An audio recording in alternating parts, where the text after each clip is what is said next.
সেই ইসকন নামক যে সংগঠন রয়েছে, একটা কথা তোমাদের চির ভালোভাবে বলে যাই, কানের মধ্যে ঢুকায় নাও। যদি এই জগৎপুরের এলাকার মধ্যে যদি ইসকনের কোনো সংগঠনের কোনো লোক যদি থেকে থাকে, একটা কথা বলে দেবেন, ফতুয়া এটা একদম জায়েজ। মাসালাটা শুনে নেন।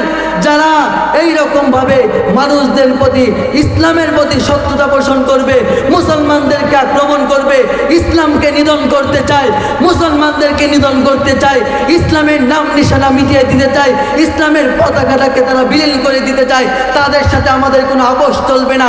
তাদেরকে সরাসরি কাল্লা উড়াই দিব, পারবো না ইনশাআল্লাহ। কি বাজান, রাগ করলেন নাকি?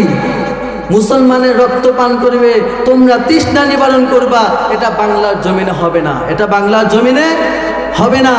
বাহির রাষ্ট্র থেকে যে যতই তোমরা কুচর্চিক মহল্লা হোক না কেন, একটা কথা মনে রাখবা, এই দেশ স্বাধীন করেছে আমার ভাই, এই দেশ স্বাধীন করেছে আমার দাদা, এই দেশ স্বাধীন করেছে লক্ষ কোটি মা বোনের ইজ্জতের বিনিময়ে, এই দেশ স্বাধীন হয়েছে হাজারো ভাইয়ের রক্তের বিনিময়ে, তাদের জীবনের বিনিময়ে এই দেশ স্বাধীন হয়েছে।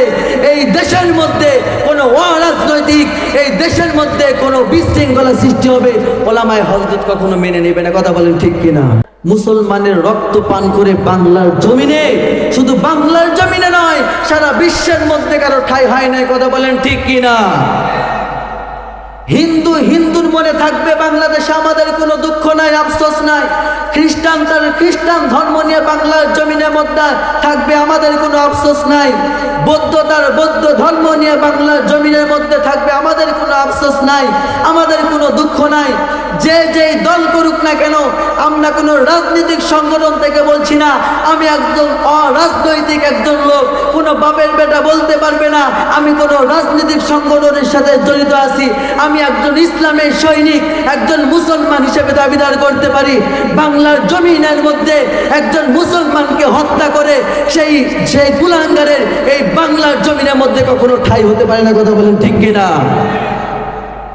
মুসলমানের রক্ত পান করে তোমরা তৃষ্ণা নিবারণ করবা, তোমাদের পাঠা বলি